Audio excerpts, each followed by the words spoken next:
Okay, the first thing we do on the rear fender install is we need to install these brackets on the fender. So grab all this stuff that I have in the picture. We gave you the silicone and the Loctite on the other side there, and it has a couple of nuts in the package. Grab those. Then there's a U-shaped piece like this. Then your front clamp, and then the two struts. Now on these struts, remove these screws because we're going to use these to hold the clamp on the fender while it silicone cures. Take those two out, and then I'll show you how to do this.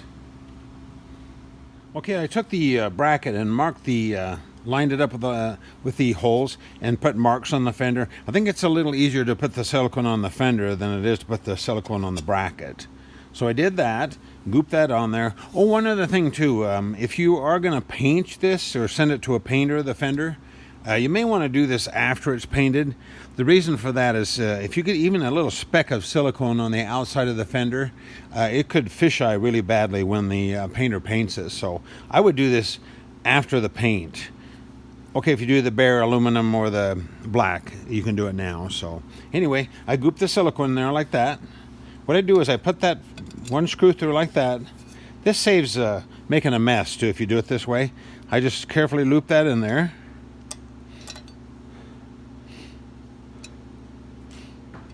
Slide that over. We'll put the other screw through there, and then I'll put the nuts on it. Okay, I snug these up with the screwdriver on the other side, the Phillips screws. And you'll notice the silicone oozed out. I use the orange silicone too so you can see it. Yours will be clear. Okay, go ahead and just leave that. I'm going to leave that because I'm not going to worry about it. If you try to wipe that off, it makes a real mess. So anyway, I'll go ahead and show you how to do the front bracket next. The front bracket is really simple, and you don't use the silicone on this one. It's not necessary. So anyway, okay, go ahead and take the bracket apart. You won't be using this right now, and then the nylock nut, we'll save that for later. This is the regular, just a regular nut that we give you in there. This just spins on real fast, and you can tighten it up. So go ahead and tighten that up. Make sure the bracket's centered on the corners, and then we'll go ahead and drill one hole. So we'll drill one hole first.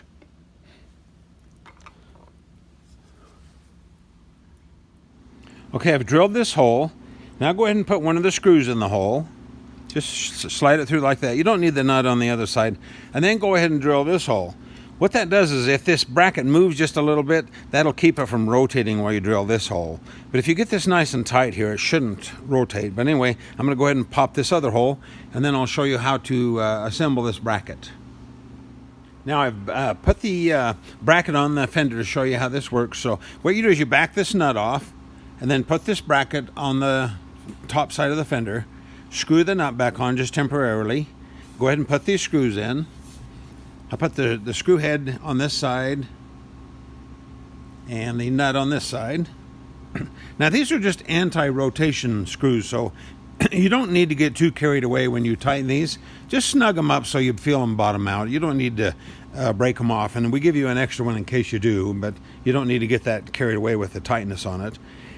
Okay, and then after we've got that done, we're going to back this nut off again. We won't use this. And I'll show you how to install the nylock nut. Okay, this is the nylock flange nut that we give you in the kit.